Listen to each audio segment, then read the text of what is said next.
So getting into the types of VRF, I'll start with the heat pump. It's going to be the most simple type of VRF that we work with. It's also probably going to be the most cost effective. Why is that? Because it has the least amount of components, and with the heat pump, we know that it's going to be in one operational mode or the other. So you're either going to be in heating mode or you're going to be in cooling mode, but never both at the same time. I haven't specified a true VRF heat pump system in a very long time. It doesn't quite make sense in our climate, but there are places where it does make sense and applications that do suit it. But if we're thinking of our typical office building, classrooms, hotels, that type of thing, you're probably gonna stick with the heat recovery, right? And I'll kind of get into that a little later. I might be wrong, so correct me if I'm wrong. You might do this for IDF rooms, like stacked IDF rooms. Yeah, if you have IDF rooms, maybe 4, 5, 6, however many of them there are, as long as it's kind of similar low profile, right? But besides that, usually not this type. Exactly. Yeah, I saw a job that bid the other day that Alan sent me, actually, and I chose not to bid it because it was a heat pump that had one fan coil in an IDF room, another one in like an elevator room, and then the third one was serving a conference room. Not good planning on that part, but the more you know. The second type of VRF is going to be heat recovery, right? And then within heat recovery, you have two styles of heat recovery. There is a two-pipe, which was innovated by Mitsubishi, if you guys are familiar with Mitsubishi's product at all. A real difference between the two is that your two-pipe VRF has a large branch controller is what they call it. Everybody has a different name for that magic box, but we'll call it refrigerant distribution box. And on the two-pipe setup, your refrigerant distribution box has, internally has all of the heat exchangers and liquid gas separators internal to the box that actually dictate the phase change of refrigerant. So it's able to send hot gas or liquid to your zones to provide either heating or cooling. Whereas in a three-pipe setup, you have that suction line going from your condensing unit to your refrigerant distribution box, and your phase change takes place at the condensing unit. So the actual location of where the refrigerant phase change takes, where the refrigerant phase is changing, is different between the two types of setups. Again, on the two-pipe, you have this large branch controller. That branch controller is going to be physically very large, has to be installed in a central location so that you can maximize your piping to your zones. And then again, the difference between a heat pump and a heat recovery is that with the heat recovery, you can do simultaneous heating and cooling at the zone level. Then on the other end, we have a three-pipe heat recovery. Again, the difference is that you're going to have that suction or your return line going from your condensing unit to the box, and then from the box to your fan coils, you'll just have a hot gas line or a liquid line. Again, simultaneous heating and cooling, a little bit more flexibility with how you can install your refrigerant distribution boxes, and a little bit more flexibility with using coil kits and whatnot with a three-pipe setup. I'll talk about that in a bit. I'm just kind of showing you what a three-pipe heat recovery box looks like from the top. In your top setup here, you're going to be looking at a unit that's in cooling operation, so you'll have your liquid line going all the way through the box to the fan coil, and you have your suction line pulling waste heat from that zone, taking it through the box back to the condensing unit or to another zone that requires heating. So that's how it's able to do the heat recovery portion of it. And in cooling mode, you're not going to have any hot gas flowing because it's not needed for cooling. And then on the flip side, at the bottom, you'll have your heating mode operation where your hot gas is flowing all the way through the unit. Your liquid line is going towards the condensing unit and your other zones. And that's where you're going to see that heat is provided at the zone level. Let's talk about components and applications. So again, with the heat pump, your most simple type of setup, you have your condensing unit, your outdoor unit that controls compression speed and maintains operational mode, and then you have your fan coils that are physically transferring cooling or heating to the space.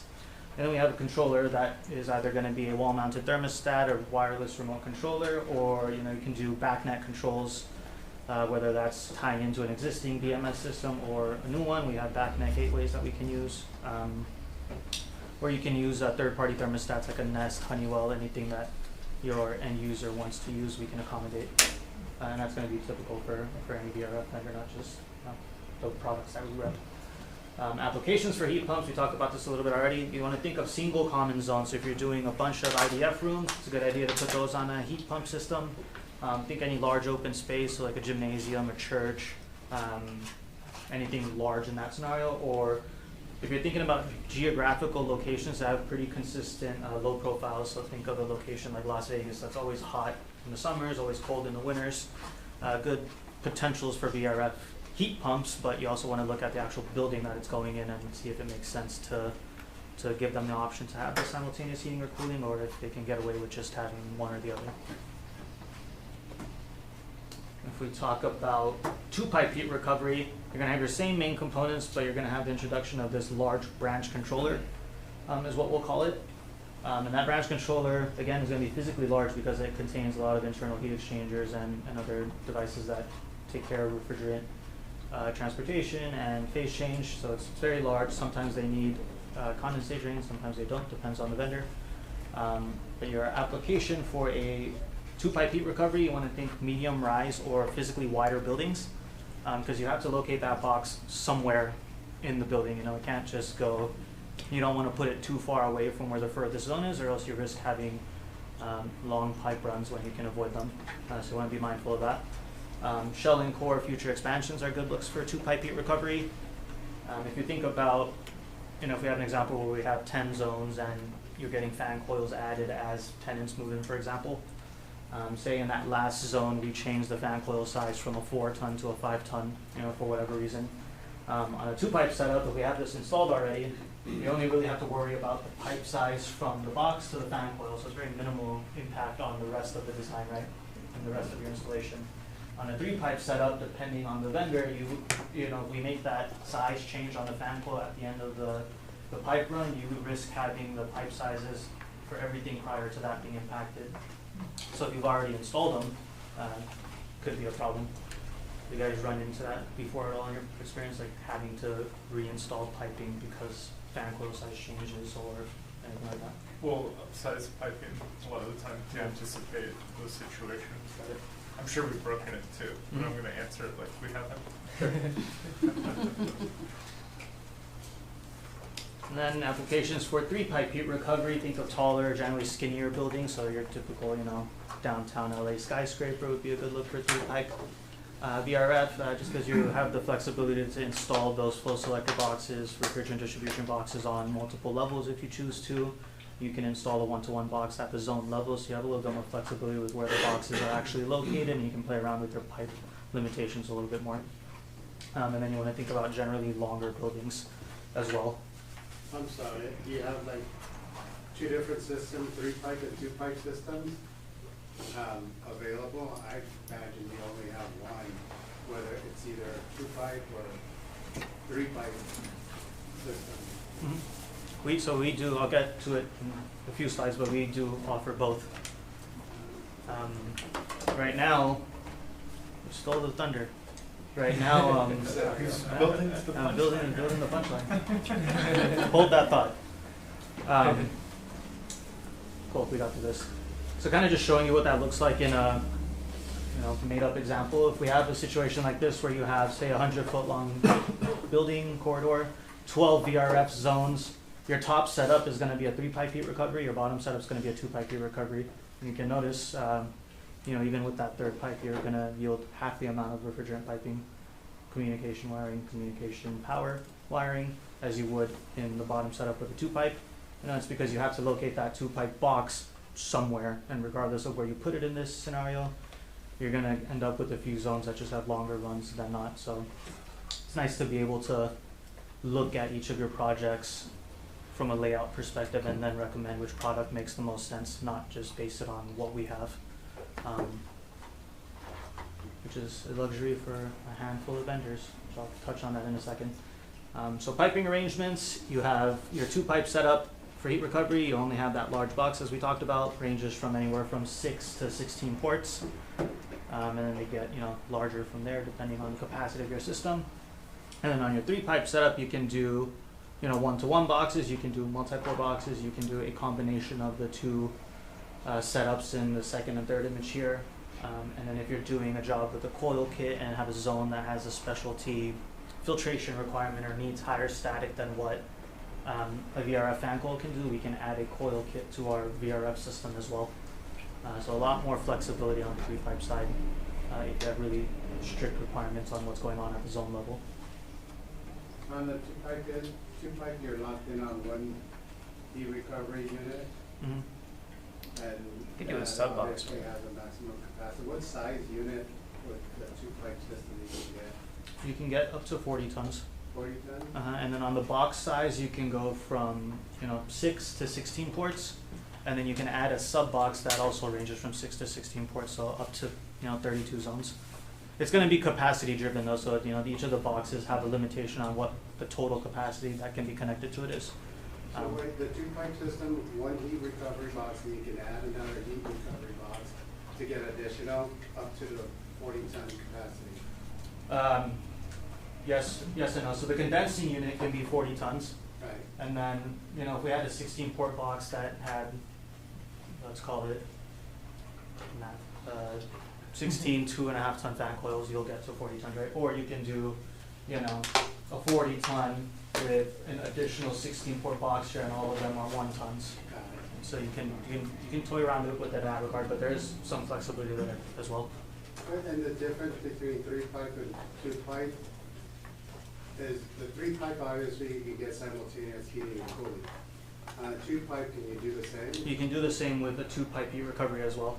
So a heat pump is going to be 2 pipe regardless. I think that's where the confusion comes in. So Is there a benefit of going either way? I mean, what's the, it depends on your layout is kind of the okay. what I've been trying to Sure. demonstrate. There are instances where 2 pipe is going to be, I don't want to say better, but where from a layout perspective it makes more sense because kind of just going back to this example, you have an instance like this where you'll end up with more piping if you went with a 2 pipe. Got it. So they have their pros and cons. I see, I get it. That's what you get. And then another thing with piping arrangements, another benefit to the 2 pipe side is that you have less brace points, right? So in this setup, 4 zones. If you had 4 individual refrigerant distribution boxes or just 1 large multi-port box, all these red circles are points where a braze has to happen. So more braze points, more potential for refrigerant leaks, which we don't want either. So it's another thing to be mindful of. It's balancing the cost between brace points and pipe runs, Yeah, it's Before you reveal whether you have a 2 pipe or 3 pipe system, Sure. you can pretend I didn't hear what you said earlier. Is there any refrigerant volume, A2Ls is a big discussion in VRF right now. Is there any different way, and you don't have to answer this now, maybe this comes up later. yeah. Are there any different ways to look at it between a 2 pipe and a 3 pipe system? Not that I know of. You're still just concerned with the total refrigerant volume. Yeah. Right. You're and still dealing with it the same way that the, as far as Yeah. I know, yes. okay. And I've been talking to. It would also depend on the layout again too, Yeah, right? exactly. It Because of depends the where the runs and the refrigerant amount is. of, Gonna amount end of- up going. So, yeah. on the 2 pipe side, if you're basing it beyond where the box is located, then if all the refrigerant goes into that particular place, and then there's ways to look at it. Okay. But the amount of refrigerant that the systems usually require are roughly the same. Okay.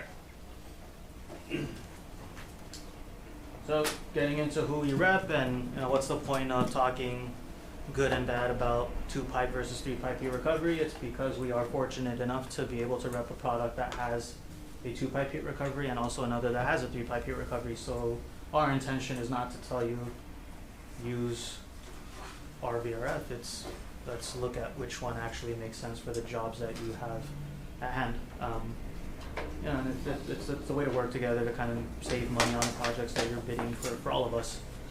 So we don't want to recommend that you use the Medea product. We don't want to recommend that you use the GE product. We'll actually look at each one and work with you together on deciding which one makes the most sense. Who is the other vendor that can give you a 2 pipe and a 3 pipe heat recovery? Does anybody have a guess? No, that's why I was asking. Yeah, don't tell them. No. Just us. It is actually Sigler. The caveat to that is that our Medea product is the Carrier product as well. So they as in Medea makes the 2 pipe heat recovery VRF, and then Carrier rebrands it as a Carrier product and sells it. So there's 2 vendors that can give you both, but It's the same. it's the same. Is it out of the same factory? Yeah, I have the video of the factory that I'll show you guys too, and it's made at the same place. If you guys are buying Carrier ductless splits, not to be confused with Toshiba Carrier, it's just the Carrier branded stuff. The Carrier ductless splits are also made by Medea, rebranded as a Carrier. So we have, that going for us. So whether you've heard of Medea or not, they've been, pretty prevalent in our market, whether we know it or not, and they have, 62,000 HVAC patents that they keep for themselves, but there's also in other products, technologies that we're used to using. So they've been around for a long time, and they're definitely not new to the realm of air conditioning. You ever send customers to Italy for flight tours? And we can take you to Shanghai. Italy is where they make some of our air source heat pumps, but it's easier to get our product from our side of the pond, not theirs.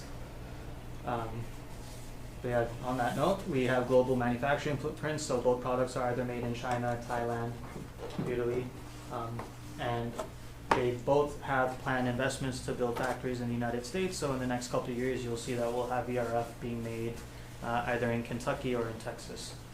So if you guys are getting into any Buy American type of stuff, we'll be able to offer something to you in the next couple of years.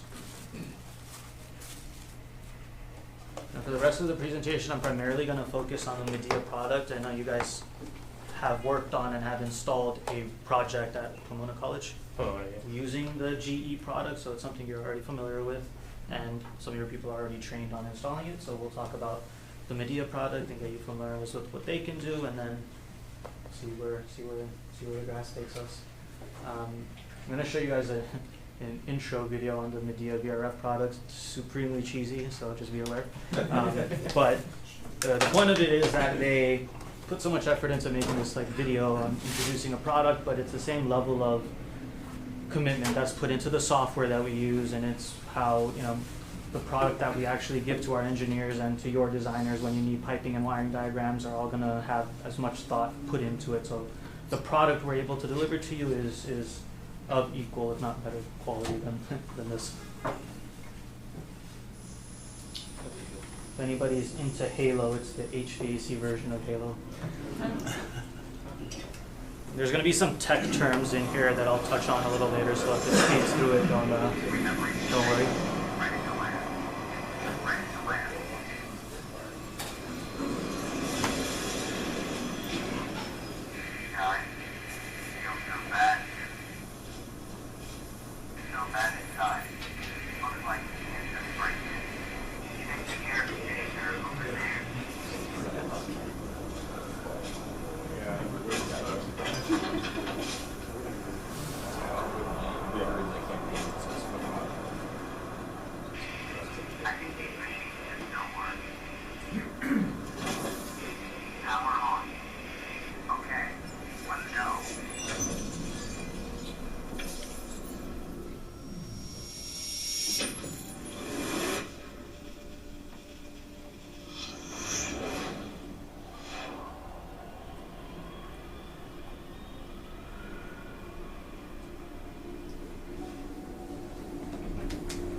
You guys can dance too if you want.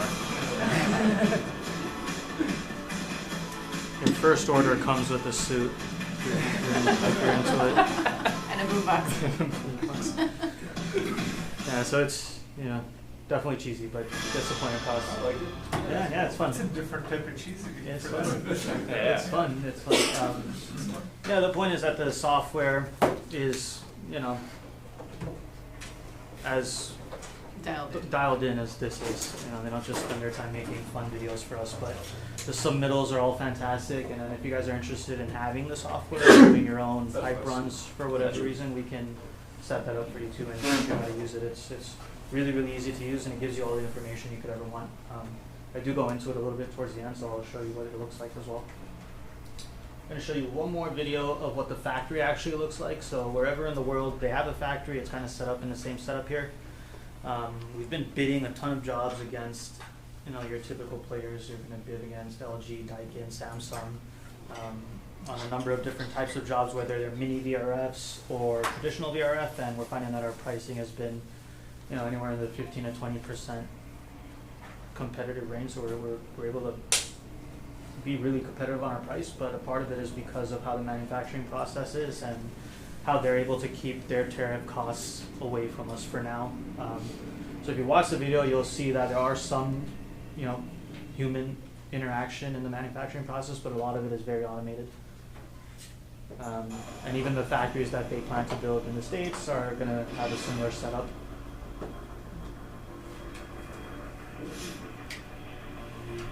And this is the factory, I forget who asked, but this is where the Carrier VRF, Carrier ductless, and Carrier products are made in the same factory.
You're not the first person to bring up the duck sock thing. Where's the sheet metal, man? Yeah. We can take you there, and you can ask them. Really automated process helps us keep our costs really, really competitive. I'll give you some examples a little later on, like the types of things we're bidding and where we're coming up momentarily here. So just getting into the actual product a little bit. On the Midea side is going to be our 2-pipe heat recovery product, so that's going to match up against the Mitsubishi or the Carrier specs if you ever see them. And this is what we'll use if we think that our 2-pipe setup is better than the 3-pipe for your layout that you're working on.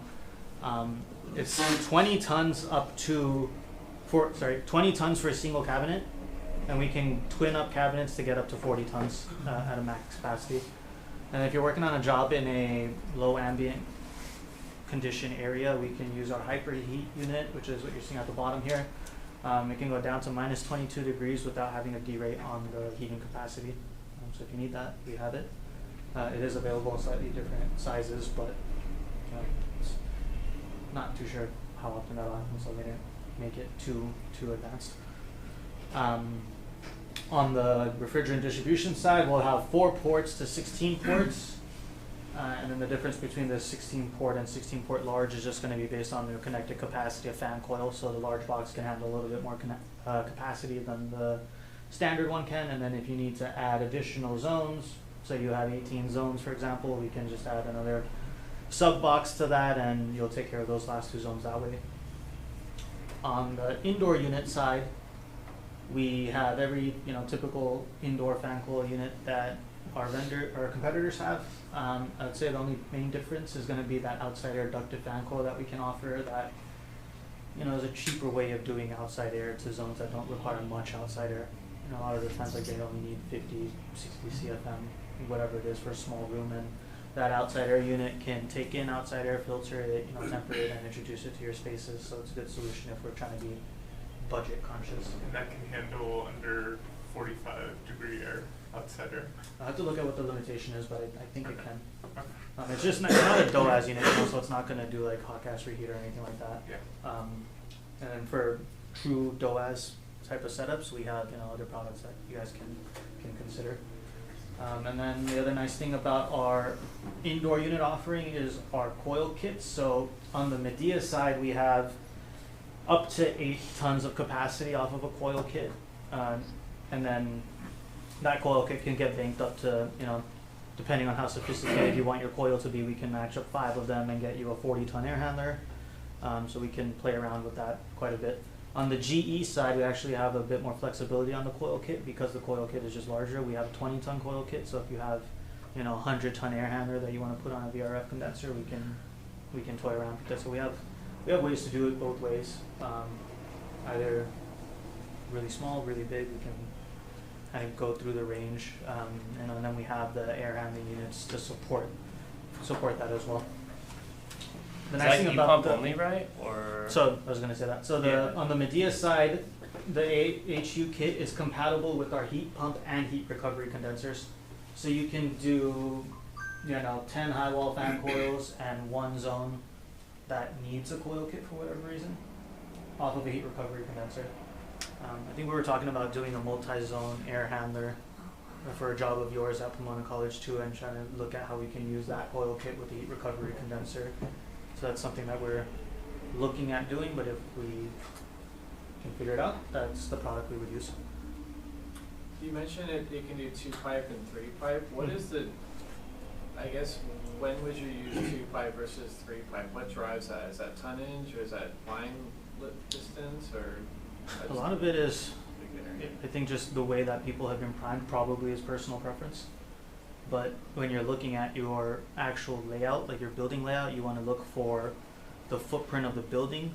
If you have a wider building, like a long building, a 3-pipe is going to be better than a 2-pipe in the perspective of how much pipe is going to end up being used. So it's not an easy question to answer because there's a lot of things that go into it. It's usually pipe connections and pipe length Yeah. is the main difference, and then 2-pipe product and maybe you're arguing it to it, is that heat recovery box has different requirements depending on the system. So does yours require condensate? Ours does not. Okay. Yeah. So with other manufacturers, you have to pipe condensate to that heat recovery box, which can be a pain because now you got to get to a drain. So, Yeah. um, Yeah, because then the 2-pipe setup, that box is doing all the work, so it does create some condensate. Ours just doesn't require one. So how do you have to do that? You got like a pan in there Mhm. that dries up? Yeah. And, okay. Yeah, I don't have a submittal with it, but I can share one with you. Yeah, that's nice. And then on the control side, for the Medea product, we have remote controllers, wired controllers, and programmable controllers. A couple of different types of centralized touchscreen controllers, and then backnet gateways to connect to your backnet. Controls front ends, and we can give you points lists so that you know what you're able to read and write into.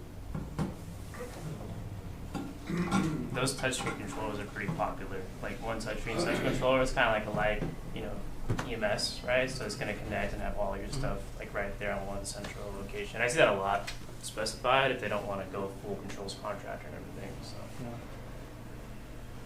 The nice thing about the thermostat that comes with this product is that it like is visually appealing. It looks really nice. We can get you guys a sample if you want, but it's the one in the middle at the top there. And the other nice thing about our fan coils is that they have, you know, this is a standard thing with anyone having A2L refrigerants, but they have built-in refrigerant leak detectors. They also have built-in 24-volt interfaces, so if you're doing a third-party thermostat, we won't require a 24-volt transformer separately. It's a part of the fan coil. You got lawn work. That's actually a big on there deal. too. That's a big deal for us. You have lawn work on there, Yeah. not back And the 24 volt being built in, because if you have a lot of fan coils, other manufacturers make you buy, let's say you have 100 fan coils, you have to buy 100 24 volt interface kits for like $200 to $500 a pop. So these built in, that happens a lot because, you know, no one wants to always use the wire controller that we have. They want to use the thermostats that they like, right? And you save on the cost of the kit, and then you save on the cost of the labor as well. You mentioned refrigerant leak detection. Is that on all the fan coil units? It's on every fan coil unit except for if we connect a unit to that air handler kit, it would have to be a part of the air handler that's selected. Does it have the capability of running the fan while it's under the leak detection mode? I'll talk about that. We have a separate device that does that. Sorry. Yeah, no worries. You're asking the right questions. Another question over there. Do these units have like a shut-off point for FLS shutdown? Or how do you accomplish shutdown? That's how you're doing it. It's a good, yeah, with the refrigerant leak detection, we probably would have to tie your FLS to the fan coil somehow. Yeah, because it's different for every It's different for manufacturer, and it always Yeah. seems like it's kind of an oversight on the design, because we're always either like doing something that's not intended to be done like that, where it's like, okay, we can shut it down this way, but it's not like, Usually we drop the power externally, and then we just do it in a way so that we don't break it. yeah. Right, or we try not to drop power to the heat recovery boxes or the condensing it, we just drop it to the fan coils. Sure. But it's always different. Yeah, it is different for everyone. We have two ways of doing it. One is just the standard way that the fan coil logic has it built in, which is if the leak is detected, the valve in the fan coil will just close entirely, and then the fan will keep running. And then I'll talk about the other way is with the optional, we call it like a refrigerant shutoff device that gets installed by the outdoor unit. And then it requires a controls sequence to be put in, but if a leak is detected at all, this refrigerant shutoff device is able to redirect the refrigerant back to the compressor away from the fan coils. Optional, not required. I'll show you how that looks in a second here. This is just showing, you know, our spec capacity compared to our competitors. You know, we're right there in capacity ranges, electrical options, operating ranges as well, so there's nothing, you know, that anyone else is able to offer that we can't directly compete with. So even if we're bidding against competitor specs, our fan coil units dimensionally are very similar, our electrical ratings are very similar, our efficiencies are, you know, better than some, worse than others. It really just depends, but we're not too far out of the spectrum. And then from a dimensional standpoint, we, you know, can get to 20 tons off of a single cabinet, and then we can get you to larger capacities with less outdoor units. So if you're really restricted on space, we have that to play with. Honestly, with all the A2L struggles, so getting like a VRF system to even pass your ASHRAE 15 calculation, I haven't designed a system that's gone past 20 tons in quite some time. It seems like 20 tons is the sweet spot, so it's nice that we have a single cabinet at 20 tons, and you know that's pretty consistent for everyone as well. Talk a little bit about some of the terms that might have popped up in that video. The meat of this one is, and the nice thing is that we don't have to follow a daisy chain setup when you're doing your piping or your wiring installation and your communication installation. It can be done in any topology that is required. We offer a training on how to install our VRF before you install it. So they will go through this with you in a little bit more detail on how this is achieved, and they'll kind of look at your actual job and show you how to wire your project basically if it's not in the daisy chain setup. So it's something that we'll cover with you more in depth, you know, with your specific projects. And we can set up that training for you before you have a job as well. So if you guys want to get people trained without having a project, that's not a problem at all. everybody's VRF is a little bit different. You're gonna pick something up that you didn't know before. So the shield box is a dust and weatherproof enclosure that houses all of the electrical componentry at the condensing unit level. So it's refrigerant cooled and electric heated. Depending on the environment that's in, it's going to withstand the test of time and will be protected throughout the elements. They go through a dramatic example of showing that this thing works by putting it in a. Midea also makes water cooled chillers that we don't have access to yet, but we will in the near future. So if you're thinking like large water cooled chillers up to 1,000 tons, they actually have this thing in a 1,000-ton water cooled chiller, and the chiller itself is submerged underwater in a pool, and it's running perfectly fine, but it doesn't serve a purpose beyond that. So Just to look cool. it's just when Alan or Christine take you to Shanghai, you will see all of that in person. And then this is just kind of getting into the sensors that are at the condensing unit level. Nothing earth-shattering here. Every VRF condenser, regardless of who makes it, has a lot of sensors and all the communicative devices within it to kind of keep track of refrigerant temperatures and oil temperatures. And if you have tandem condensing units, you can share oil between compressors and things like that. Ours is no different. The nice thing about ours is that it does have a Bluetooth feature where you can use a Bluetooth device and link your VRF condenser to your phone, and you'll have real-time feedback on how that specific unit is performing. And if it requires a servicing, it'll give you all of that information on your own device. So it's something that you can offer to your client if they don't want to pay for any sort of like BMS that will give you any of that information. It's just a free service that we offer, and if they get notified to get a part for whatever service that needs to take place, it'll tell them that too, and then we can kind of pre-plan for a service instead of having to do it at a crunch time type of situation. So that's a nice built-in feature. For the rest of this, I'm going to talk about our mini VRF product.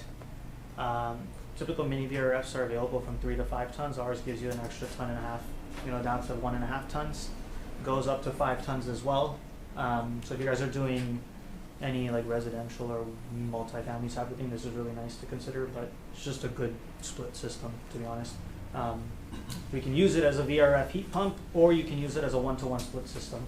I've seen it both ways, and I've been quoting it both ways, and it works great.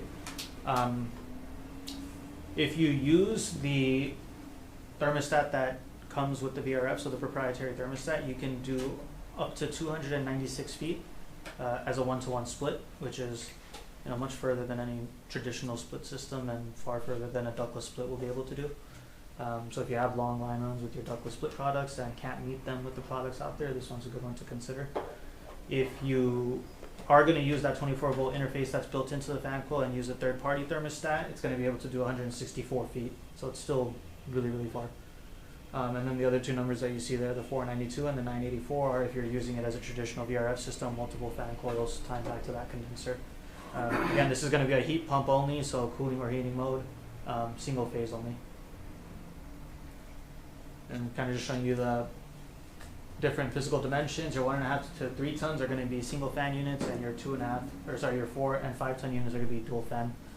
So different dimensional footprints to look at. If you have issues with architects not wanting to see units for whatever reason, we can look at that too. And I talked about our coil kit a little earlier. Our coil kit is also compatible with our mini VRF. So if you have, I like to use an operating room as an example. It's a bad example because this thing doesn't have an OSHPOD, but pretend we didn't need OSHPOD and you had, I'll use a lab as an example. If we're doing a lab that requires specialty filtration, just requires a really special fan coil. VRF fan coil is not going to be able to achieve the needs of that zone, so we can use our single phase VRF condenser, use a coil kit. Alan and Christine can help you size a really specialty fan coil, and we can take care of it that way. So that's a nice feature that this product allows for as well. And then we talked about this already, but the built-in 24-volt interface is a nice feature that the fan coils all have. So any fan coil type will have this a part of it. And then you can decide if you want to use a proprietary thermostat or if you want to use any third-party thermostat. This is kind of also our way of combating like the need to provide backnet and tying into controls front ends, because we can just give you the fan coil, you guys can get a backnet thermostat and tie the whole system in that way to kind of limit the need of getting a whole backnet gate or anything like that. Wait, can you go back a minute? This is a coil kit, right? No, that's This a one? that's a This is- multi-zone air handler. It's okay, but So you're that- using the coil kit to interface with the air handler. Yeah, okay. Or I guess that's what this is showing. So the coil kit is more like this. The kit disappeared for a minute there. I thought Yeah, you were yeah. providing a condensing unit for any indoor unit. That's not what we're gonna- this one is. So our condensing unit still is going to be the Medea Mini VRF condenser. The kit will be provided by us, Yeah. and the air handler is up to you. Yep. Okay. Also can be provided by us, so we can give you the whole setup, minus the actual controls. And then they do that. Yeah, and you guys do controls, so perfect. And this is kind of just going through the pipe limitations again. So the nice thing about this again is your limitation as a 1-to-1 split system, almost 300 feet, minimum of 164 if you use third-party stat. And then if you're looking at, the rest of the numbers here, everything kind of just depends on where your condensing unit is installed. But our pipe runs are, you can get up to almost 1,000 feet, depending on your capacity. Last few things here, we're going to talk about our software. So the software looks like this. It's going to have us put in your location of your job. It'll have you put in, ambient condition of that location. We can even do like mixed air temperatures to individual fan coils if you want. So we can calculate your exact cooling and heating capacities at those specific conditions at particular line length. And when we do all that, you'll get all this information here. It's not shown, but a little bit down a few rows, it's going to give you your total refrigerant chart needed for this system as well. So we'll be able to know how much refrigerant we need, and then we also will get an error that tells you that you need a refrigerant shutoff device. It's its way of telling us that the amount of refrigerant that this system needs, based on what we dedicate or what we indicated the volume of the zone is not going to work. So in this case, I purposely made the zone that fan coil is going in like 10 square feet, and so if you need 15 pounds of refrigerant total in the system, and the zone's only 10 square feet, it's telling us that it's not going to pass the ASHRAE 15 calculation. So it's built into our software. It's something that we can discuss with you right away instead of having to drag it on until it becomes a bigger problem. This is what that refrigerant shutoff device looks like. It's not required. It's going to be optional. It gets installed about 10 feet away from the outdoor unit. It initiates a controls sequence that kind of purges the refrigerant from the fan coil levels and takes it back to the compressor, keeps the fan coil fans running, and then you'll have to manually go and override the error to get the system running again. Is the detection in the airflow, or where's the detector? Is it like an external detector? It's in the fan coil. Okay. It's in each of the fan coils. So that's what I'm saying. That device is not required, but if a leak anywhere is detected at the fan coil level, that device will initiate this control sequence. If it's not a part of it, then your fan coil, the specific fan coil that has the leak, is the one that will shut off, but not all of them. So that device provides more of like an entire system protection, so to speak. And if you don't include it, or if you don't get it, then your individual zone that has the fan coil is the one that's going to be shut off, and then it needs to manually be overridden. And the error itself will show up on the thermostat. So there's two different types of shut-off devices of leak detection. Yeah. Either at the fan coil units, or you're having that external one that's at the condenser unit. I just meant for the detector itself. I didn't know. Like where it's the, located. For the in the inspector, if that would suffice if there was a leak anywhere else on the lines. If No, that it won't do. Yeah, we'd have to look at like a third party. if they would need an additional detector in the room, so to speak. So. Right. Yeah. Kind of just getting into the software a little bit more. If we did this as like a traditional VRF, my example from before, I'm just showing you that we can, when we size our fan coils, we have to like go in and put in a room volume for each of these fan coils. So that's kind of how it's being able to calculate whether or not we're meeting the ASHRAE 15 requirements or not. So it's all built into our process, and when we do a layout with you, we'll kind of go through it in this regard, and it takes a little more time, but we'll at least get out of it knowing that, our system works and we don't have to worry about the refrigerant part of it from a design perspective. or just for this group, probably something we need to talk about as a company is the whole A2L issue. Have you guys done What any the- yet? Or I A2L don't, or not VRF? VRF. Not I don't yet, think okay. we've done any VRF with A2Ls. We've done packaged rooftop equipment. I don't know if anybody else has. SRC pumps, probably. Yes, yeah, Air pump chillers, probably. yeah. Are you able to print out the calculations? It'll show up on, it didn't show up in this snip of mine, but when I send you a piping diagram, it'll be, there's like 10 extra rows below this that have other, there's just like additional details, so the refrigerant calculation will be on there too. Okay. No, the only reason I asked because if we design something like that, we'd have to write a calculation ourselves. So if we can get it off of those drawings and paste them, it would be nice. Yeah, yeah, for sure. That's what we'll do, yeah. We'll use you for everything we can. Please do. That's Please do. And then the last thing we want to talk about is Medea's air source heat pump. If you guys are familiar with our product line, we rep, 3 different vendors that can give us an air source heat pump. If you're looking at the dollar signs on Yelp, they range from $5 all the way to this one, which is going to be your budget-friendly one. So that's going to also be dependent on your projects and what the need is. We can do something as simple as this, which is just going to be a 2-pipe air source heat pump, or we can do, a water furnace, heat recovery chiller with all the bells and Looks like the whistles. one you guys have in your yard right there. Yeah. Just past it. Yeah. So it's like your simple 2-pipe heating only. You need like an external header rack if you want to start manifolding them together. And then we have our water furnace 4-pipe, which has internal header racks, can do heat recovery, a lot more robust.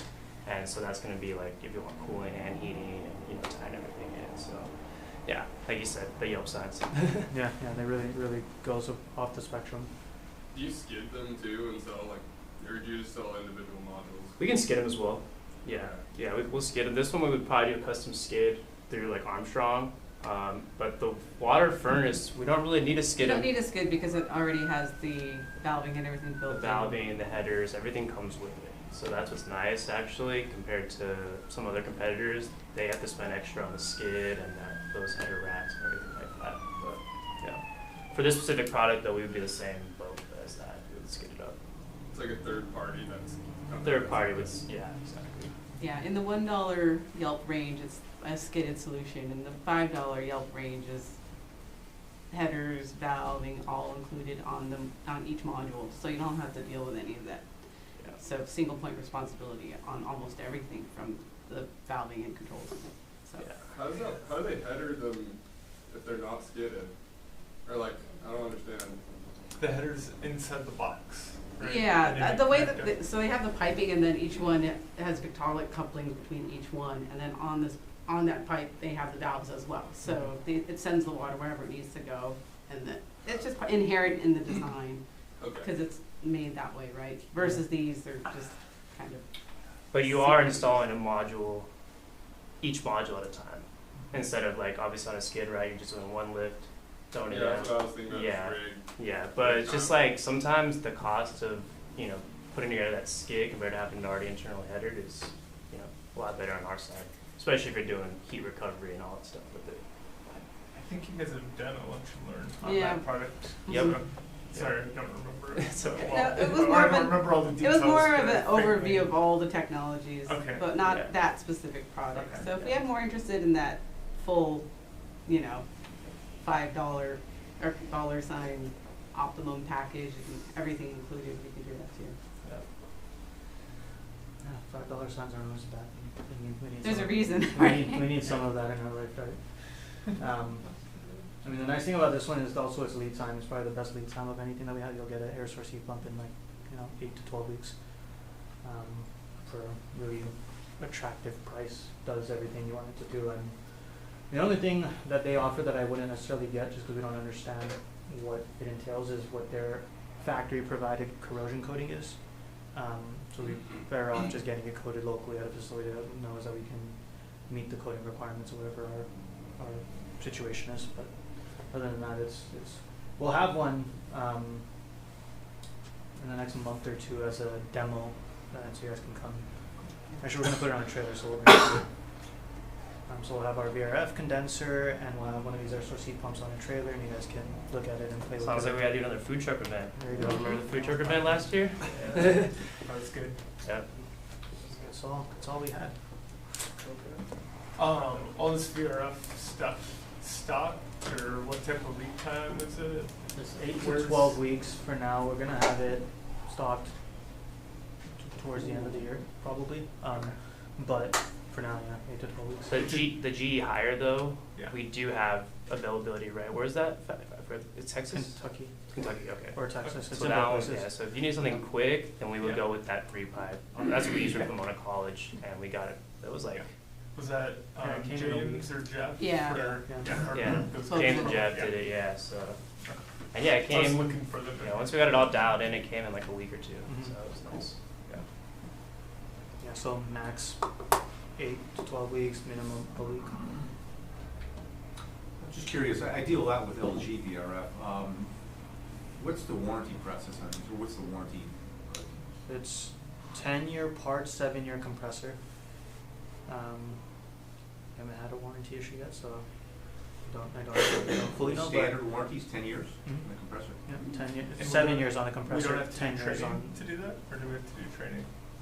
It's a part of the install process, so we'll get you guys Okay. trained, but we also have, like, through FAS, which is the Vertical System Service Arm, we'll also be able to do servicing on VRF if needed. Yeah, it's 7-year compressor, 10-year parts.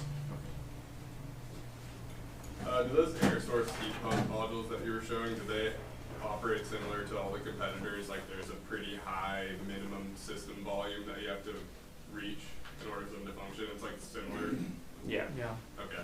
So I know that, yeah, all the options we've looked at, like the 6 to 8 gallons per ton. yeah. Big which buffer is- tank. Which is huge. Like, Yeah. the buffer tanks that we're putting on these are crazy. Yeah, it's- that's it's- just inherent in the technology style for any brand, really, for that minimum volume. I mean, you're just Yeah. protecting your machine from freezing Mhm. itself.